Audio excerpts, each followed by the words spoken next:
contexto, el profesor lo que nos había pedido era que utilizáramos reflexiones personales que pongan de manifiesto la preocupación del hombre por el más allá de la muerte y el sentido que ello expresa para la vida. Eso era lo que el profesor nos había pedido. Así que yo, para darle un puntapié a la charla, me paré sobre el punto número 309 del Catecismo, que tiene que ver, en lo personal creo, exactamente con todo lo que voy a relatar a continuación. Y dice: si Dios Padre Todopoderoso, Creador del mundo, ordenado y bueno, tiene cuidado de todas sus criaturas, ¿por qué existe el mal?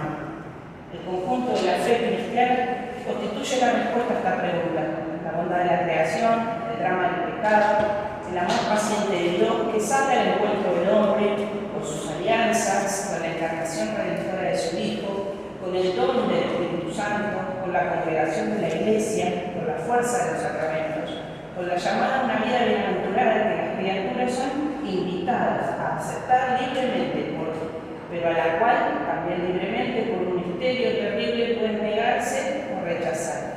No hay un rasgo del mensaje cristiano que no sea en parte una respuesta a la cuestión del mal. Es decir, que el catecismo lo que dice es que no basta una respuesta rápida, que solo se entiende la respuesta mirando el conjunto de la fe cristiana. Así que el caso que yo voy a exponer ahora tiene que ver con el de Alicia Josefina Aldeco. Ella nació el 16 de marzo de 1950 y falleció el 12 de enero del 2025, cuando estaba por cumplir ya los 75 años. Ella es mi tía, es hija de Catalina y de Guillermo, mis abuelos, cuarta de 8 hermanos, casada, divorciada y con un hijo varón. Es más grande que yo misma. Ella en el año 90 aproximadamente se divorcia y se va a vivir con su hermana mayor, que se llama Nélida, y ella era mi madrina. Nélida era mi madrina. Les cuento esto porque tiene que ver con la historia, para que ustedes sepan ubicarse cómo es la historia. Bueno, en el año 2020, mientras estábamos en pandemia, no quiero dejar de decirles que esta historia que yo les voy a contar la divido como en 3 bloques. Empiezo con la historia de ella, hay una historia intermedio, pero termino hablando de ella porque tiene todo que ver. En el año 2020, mientras estábamos en pandemia, ella me llama, directamente me llama, y me dice que tenía algo que hablar conmigo. Y la verdad es que yo me di cuenta que no era algo bueno, así que lo recordé mientras estaba preparando este trabajo, que en ese momento yo le dije, espera que voy a ir a la pieza, le digo, y me voy a arrodillar. Y te aviso y empezamos. Y así fue. Yo me fui a mi dormitorio, me puse de rodillas, nos pusimos en presencia de Dios, porque le dije, vamos a hacer la señal de la cruz, y ella ahí me empezó a relatar lo que le estaba pasando. Resultó que estando en medio de la pandemia, ella siente un bulto en su pecho, y lo que ella me cuenta es que sintió que ya era algo grande. Cuando ella se percibió, ya era algo grande, entonces definitivamente ella dijo, esto es cáncer. Y la verdad es que se dejó estar, porque estando en la pandemia ella sabía que si iba al hospital tenía miedo de agarrarse coronavirus, entonces se dejó estar. Y que el llamado de ella ahora era motivo porque se había descompensado en su casa, entonces había tenido que ir obligada al sanatorio, y que obviamente cuando ella le mostró lo que tenía, ellos directamente ya le hicieron hacer todos los estudios, así que ella me llamó en esa semana, en el proceso en que estaba esperando los resultados, pero ella ya en su interior ya sabía que lo que tenía era cáncer y que estaba avanzado. Así que bueno, me acuerdo que ella me dijo que no lo había hablado con nadie excepto con mi primo mayor, no con su hijo, sino con el hijo de Nélida, que es mi primo mayor, y que la segunda persona a la que se lo contaba era a mí. Entonces, automáticamente nos pusimos a hablar de Dios. Yo lo que le dije fue que esto, le hablé de los sacramentos, le pregunté, ¿vos tenés los sacramentos? y me dice, no, a mí me falta la comunión y la confirmación, porque lo que le pasaba a ella cuando era chica era que entraba a la iglesia y se desmayaba, no podía estar cuando era chica en la iglesia, entonces nunca pudo tomar los sacramentos. Así que bueno, hablamos de Dios, armamos como un plan, yo enseguida ya la corrí de lo que ella me estaba contando y le digo, mira, vamos a hacer lo siguiente, le digo, vos vas a empezar el tratamiento, le digo, pero una vez que vos ya estés bien, porque obviamente ya le habían hablado de la quimioterapia como parte del proceso, cuando vos estés bien, le digo, enseguida vos me avisás y nos empezamos a preparar para los sacramentos. Digo, yo voy a hablar con mi sacerdote, o sea, yo ya me hice toda la idea ahí, digo, voy a hablar con el sacerdote para empezar a prepararte, y bueno, y así quedamos. La verdad que de una noticia triste como ella me daba, nosotros ya habíamos planeado que él iba a estar bien y que íbamos a tomar los sacramentos. Así que bueno, una de las primeras cosas que hicimos cuando ella le contó ya con los resultados a las hermanas, especialmente porque ellas, si bien son 8, las hermanas son muy unidas entre sí, así que bueno, cuando ella ya les contó lo que les estaba transitando, obviamente que fue un golpe muy grande, a mí se me ocurrió que juntas pudiéramos hacer un rosario. Entonces, les hice una videollamada a las 4, una vive en Miramar, y ellas dos viven en Boulogne y mi mamá en Máximo Paz. Así que hicimos una videollamada entre las 4, le dije cuál era el plan, de que ellas pudieran rezar juntas, escuchándose todos los días, y bueno, entonces yo le di un fragmento del rosario a cada uno, una meditación a cada uno, y una parte también, o el Ave María, o el Padre Nuestro y el Gloria, entonces compilé todo en un rosario y armé un video de YouTube. Entonces lo subí a la plataforma, entonces ellas, cuando ellas querían, podían acceder a ese rosario y rezar junto con sus hermanos. Ese fue uno de los planes del rosario. También mi pensamiento en ese momento cuando la armé fue porque las 3 hermanas de mi mamá, las 3 tienen hijos varones. Y la verdad es que los hijos varones, las madres son todo lo que ellos tienen. Ellos adoran a mis tías.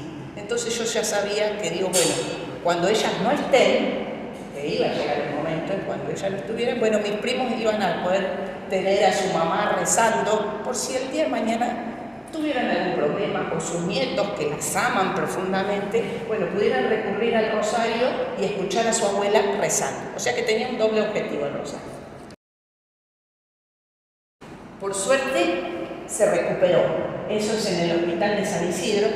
Ella hizo el tratamiento y obviamente le tuvieron que sacar un pecho, pero gracias a Dios después ella estuvo bien, se recuperó. Así que obviamente ahí un día me llama y me dice que ya estaba lista para poder empezar el curso. Ella vive en Boulogne, yo vivo en Máximo Paz, así que lo que coordiné fue que hiciéramos Zoom y el sacerdote estaba de acuerdo con la manera en la que íbamos a trabajar, así que en agosto del 2021 empezamos con el proceso ya de meternos de lleno en la catequesis. El salón de catequesis mío se llama desde el año 2015 Madre Teresa de Calcuta y el patrono del salón es San José. Entonces, cuando nosotros organizamos la catequesis, cuando organicé la catequesis, quedamos en que íbamos a trabajar 2 días.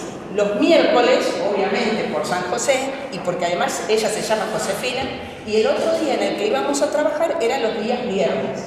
Porque la idea era de que como íbamos a tocar temas muy rápido, pero también teniendo en cuenta que ella tenía que hacer confesión de vida, que había pasado por un divorcio, bueno, entonces la idea era que después ella, de haber tenido la clase, que era a las mañanas o a veces las tardes, pudiera rezar el rosario en compañía de San José y por otro lado rezar el rosario en compañía de los misterios dolorosos de Dios, o sea, que ella pudiera comprender también que lo que le pasaba, bueno, Dios estaba ahí acompañándola, o sea, todo esto unido con el rosario, ¿no es cierto? Yo les traje la carpeta para mostrarles, porque esto es todo lo que trabajamos con ella. Yo siempre hago la carpeta y bueno, esto es todo lo que trabajamos con ella. Fue una alumna muy aplicada, la verdad es que yo le di un montón de cosas. Yo lo que hacía era armar la clase y yo le mandaba las fotos de lo que habíamos visto y entonces ella lo copiaba. No solamente era copiar material, ella mientras copiaba todo lo que, porque ella me lo contaba, mientras ella copiaba, le servía para recordar lo que habíamos hablado, pero también para meditarlo en su corazón. O sea, ella verdaderamente hizo una catequesis como muy profunda, tenía un trabajo doble. Y por sobre todas las cosas, tenía otras carátulas porque tenía oraciones, ella quería aprender oraciones, entonces tenía una carátula de oraciones, pero también tenía una carátula que era confesiones.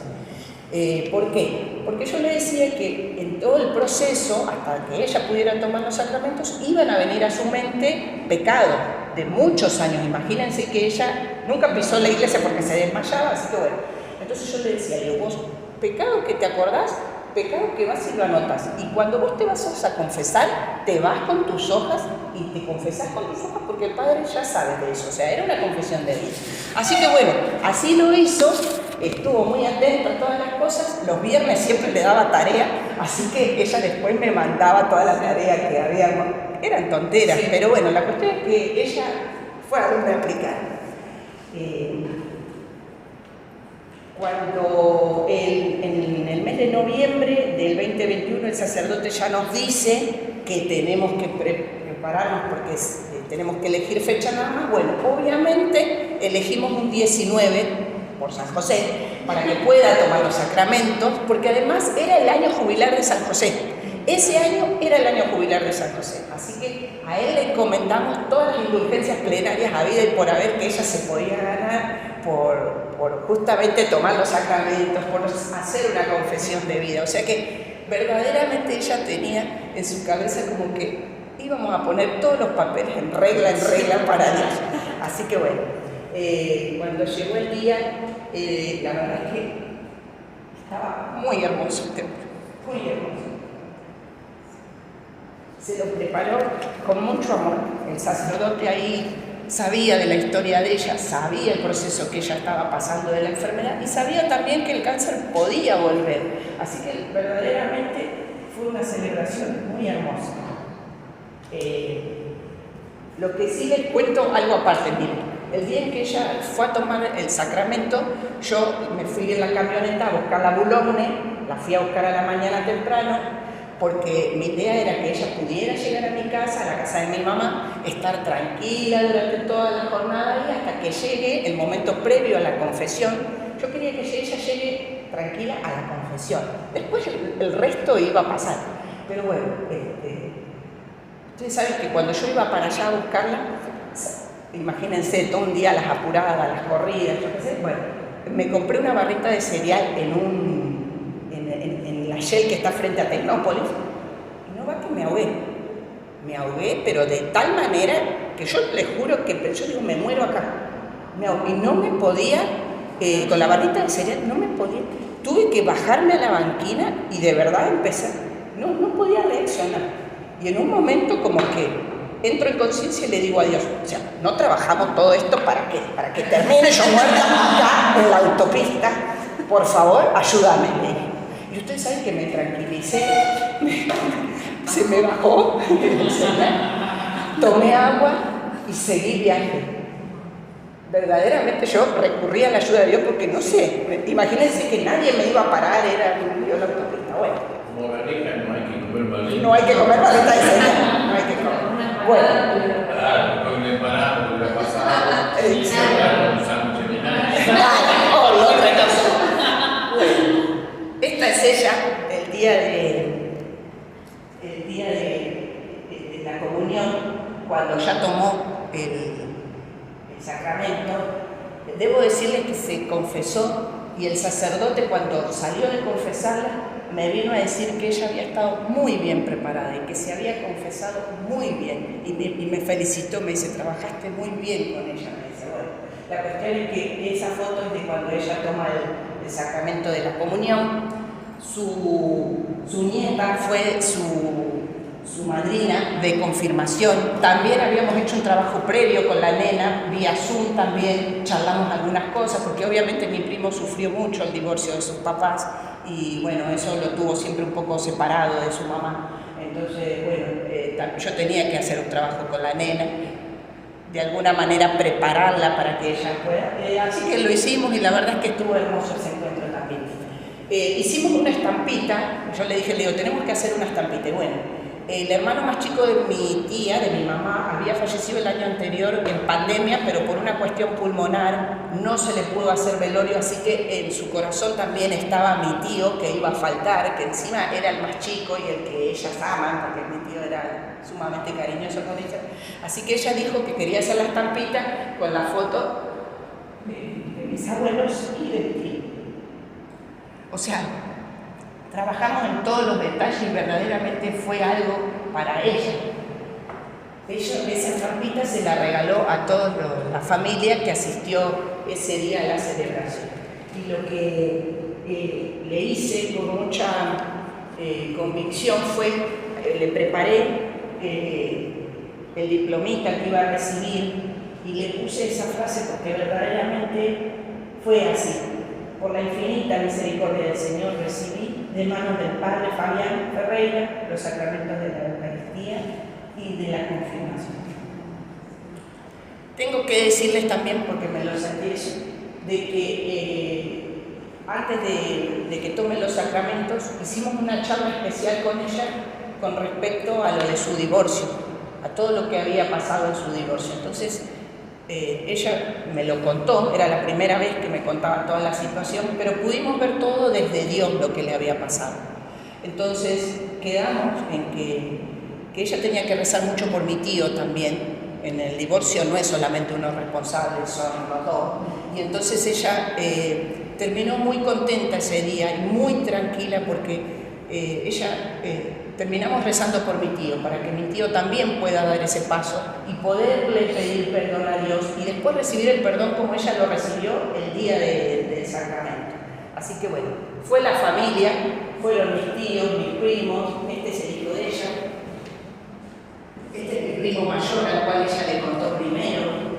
Así que bueno, vinieron de varios lados, porque mis tíos viven en varios lados. Esos son los hermanos de mi mamá, miren como estábamos en pandemia, que estábamos con los barbijos. Falta el hermano más chico y uno de Puerto Madryn que también vive allá.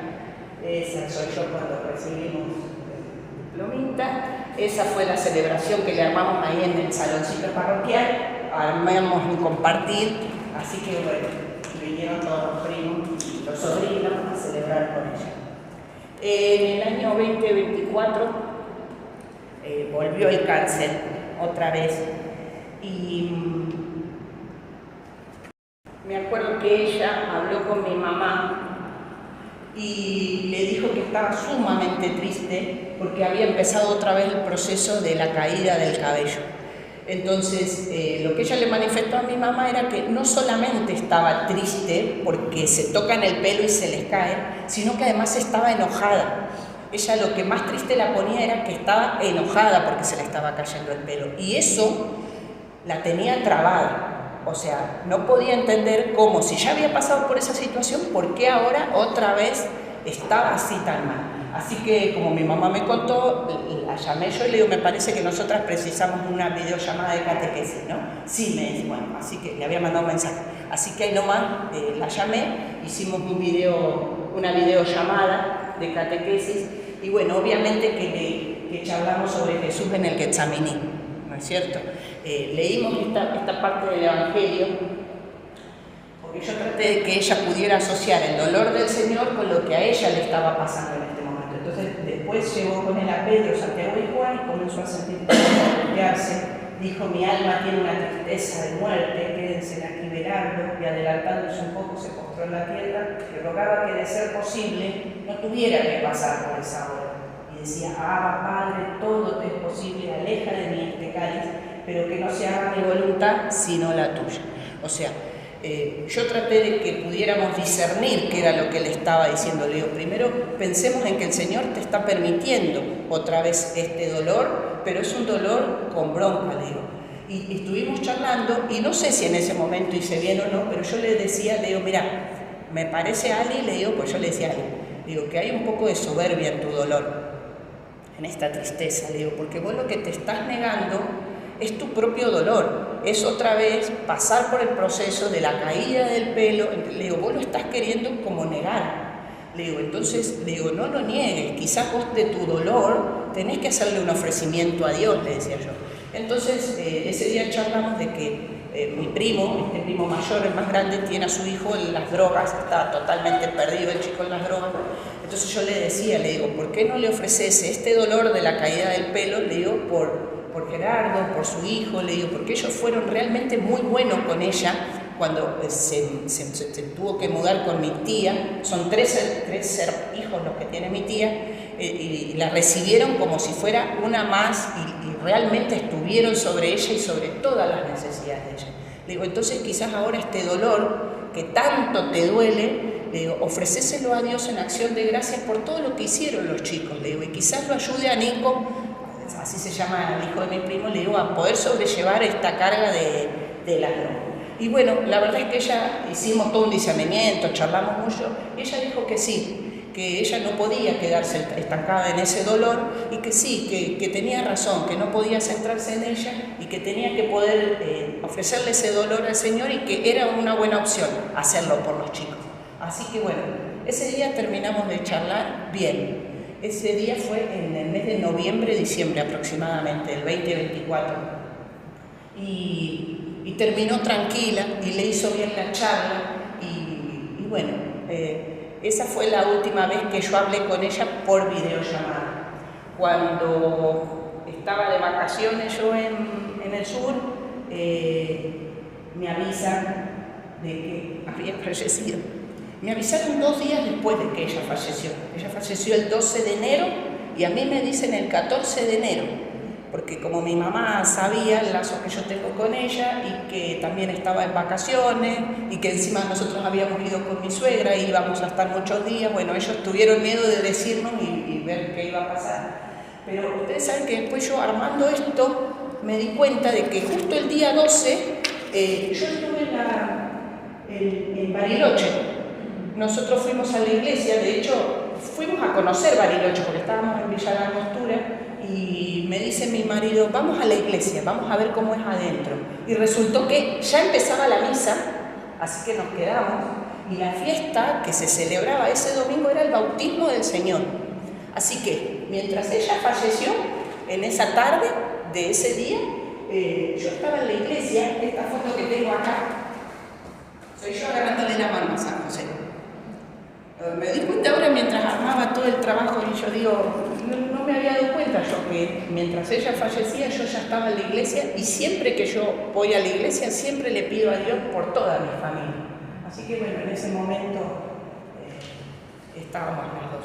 Sí, me puse muy triste días después cuando me enteré, pero también es cierto que yo podía ver la esperanza todo el tiempo, porque todo el entorno que a mí me rodeaba me hablaba de ese lugar a donde ella iba a ir, y de ese lugar por el cual nosotros habíamos estado trabajando, porque nosotros trabajamos con confianza en la vida que nos va a venir después. Así que bueno, esa sería la primera parte de lo que les voy a contar. Después hay otro hecho que tiene que ver con el de ella, pero en el año 2023 yo estaba buscando como estaba en catequesis para padres, estaba buscando una estructura de la Sagrada Familia para que los papás pudieran pintar y después esa imagen de la Sagrada Familia pudiera ir peregrinando por ahí. Resultó que llegué a un lugar que se llamaba Josefina. Llegué de casualidad, no lo conocía en Cañuelas, estaba yéndose de Cañuelas, y resultó que la señora que lo atendía era una mujer que había tenido, y de hecho es la única representante de Argentina, de la Virgen de la Revelación. No sé si ustedes la conocen, la Virgen del Manto Verde. Bueno, esta señora estaba rezando por un problema particular que tenía, y rezando en el cenáculo junto con otros sacerdotes, empezó a aparecérsele la Virgen y pidiéndole cosas específicas. Ellos decidieron, junto con los sacerdotes y chicos que estaban estudiando en el seminario, empezar a hacer estos rosarios. Yo lo traje acá. Empezaron a hacer estos rosarios, que no son de los que brillan en la noche, los empezaron a hacer, y empezaron a hacerlos por miles, y cada cuenta que ellos iban poniendo, me contaba esta señora ese día, ellos iban rezando un Ave María por la persona que iba a recibir ese rosario. Así que bueno, cuando me encuentro con ella, charlando, era catequista, esta mujer, y obviamente me dio todo eso. Pampita, el libro de la historia de Bruno Cornacchiola, que él quiso matar al Papa, y la Virgen se le aparece impidiendo que él mate al Papa, y de ahí nace la devoción. Es muy actual la devoción esta. ¿A qué papa? Él quiso matar, espere porque no me acuerdo ahora. Sí, el 1900. Él quiso, a ver, al Papa Pío XII. Quiso asesinar. La historia de él es que su familia era devota, pero después él, bueno, se hizo evangelista y la mujer le dijo que por favor, antes de hacer ese cambio, que hicieran la devoción al Sagrado Corazón, los 9 meses, y bueno, cuando termina la devoción, a él le pasa que se le aparece la Virgen. Así que esta señora, que se llama Adriana, me terminó regalando todas estas cosas. Yo me vine con un sentido de historia, de rosario y demás. Bueno, vuelvo a la historia de Alicia. En el 2025, ella había fallecido el 12 de enero, y en el 2025, el día de su cumpleaños, el 16 de marzo, yo ese día quería ir a misa, pero mi marido me dijo que no. Mi marido es muy bueno, pero ese día me dijo no, porque venía mi suegra a comer y me dice, no puedes hacer todo, o sea, no puedes ir a misa y también, si viene mamá, nosotros, o sea, ya tenemos nuestros planes, bueno. Entonces, nada, esa madrugada, la del 16 de marzo, yo me desperté como eso de las 4:30, 5 de la mañana. Y el rosario siempre lo tengo abajo de la almohada. Entonces, a oscuras, para que Luis no se despierte y me corte el rezo del rosario, le digo a Dios, bueno, te voy a rezar este rosario en acción de gracias. Yo lo tenía así, en acción de gracias, va a ser solo en acción de gracias. Este rosario te voy a agradecer por todo lo que vos ya sabés. Bueno, y bueno, empecé en silencio y a oscuras, porque la pieza estaba totalmente a oscuras. Empecé a rezarlo, agradeciéndole por todo. Cuando yo llego a la tercera decena, le digo, bueno, y hoy es el cumpleaños de la tía Alicia, así que yo te quiero agradecer por su vida, te quiero agradecer porque me permitiste ser su catequista, porque me permitiste prepararla, porque, bueno, para esto les tengo que decir que los restos de ella, mi primo los quiso hacer cenizas de eso, así que había sido en febrero más o menos que habíamos ido a una misa acá en Capital, en donde dejamos sus restos, y como habíamos llegado tarde, habíamos llegado temprano con mi mamá y con mi tía de Miramar, nos fuimos a la iglesia y rezamos un rosario, y entonces yo le decía a mi mamá, le digo, vos ahora, cuando comulgues, pedí la indulgencia plenaria para la tía Alicia, le digo, porque bueno, nosotros vamos a dejar su ceniza, le digo, ya rezamos el rosario, así que pedíle vos. Yo ese día no podía comulgar porque no me había confesado, y bueno, entonces le dije a mi mamá, le digo, vos comulgar y ofrecerle a Dios la indulgencia plenaria por la tía. Así que bueno, el 16 de marzo, cuando estaba rezando y agradeciéndole por su vida y demás, levanto así porque había perdido la cuenta B, había perdido la tercera cuenta, entonces empiezo así como... Y cuando levanto el rosario está totalmente iluminado, entre un azul y un blanco.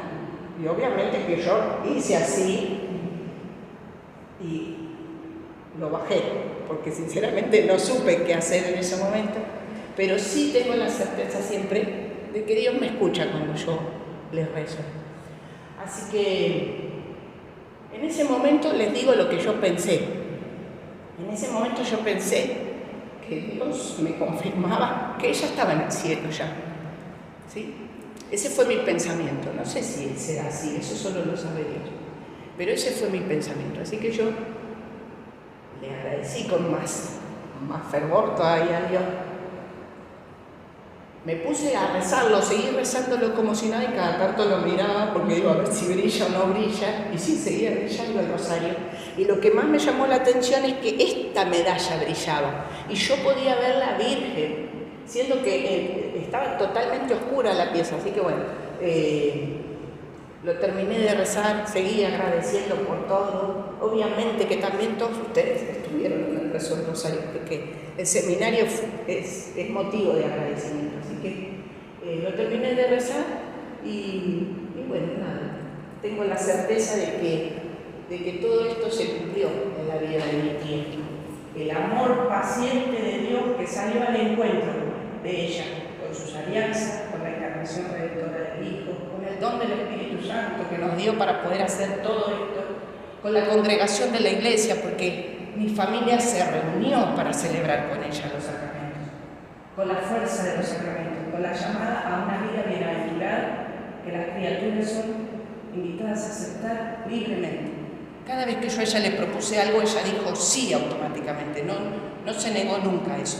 Debo decirles también que cuando ella ya estuvo bien y se estaba preparando para los sacramentos, le digo, bueno, tenés que ir a servir a tu capillita. Ella tiene una capilla cerca, así que se fue a servir a la capilla y ella es muy delicada, y así que se empezó a poner los manteles todos blancos, porque dice que estaban totalmente negros los mantelitos. O sea que ella se puso, estando bien, se puso a servir en una capilla. Y bueno, no hay rasgo del mensaje cristiano que no sea parte de esta respuesta a la cuestión del mal. Dios respondió con bien a cada cosa que a ella le tocó vivir. Esta es nuestra fe. Esta es la fe de la iglesia, la que nos gloriamos de profesar en Jesucristo nuestro Señor. Hice esa oración que después se las voy a compartir porque no sé si les sirve de testimonio, pero dice: nos has bendecido, Señor, con el don de la fe, que sana y salva y en la que todo encuentra sentido. Señor, en momentos de duda y desconcierto, cuando se impone el dolor y el miedo, o domina el sufrimiento, aumenta nuestra fe para descubrir tu amor entrañable, tu misericordia que sana las heridas, tu voluntad que conducimos a la plenitud. Señor, que en cada acontecimiento de la vida, en la salud o en la enfermedad, en la alegría o en el llanto, pasemos haciendo el bien, siendo testigos de tu amor que nos salva. Amén. Y esto nos quedó se los quería, la última placa, porque esto lo vimos el año pasado con el padre Alberto, el libro de Coda. Me quedó esto: yo soy aquel que estoy y que estaré contigo, sea lo que sea, cuando sea, donde quiera que sea, como quiera que sea. Tú me encuentras como un tú que está frente a ti, un tú vivo, salvífico, que será una y otra vez tu presente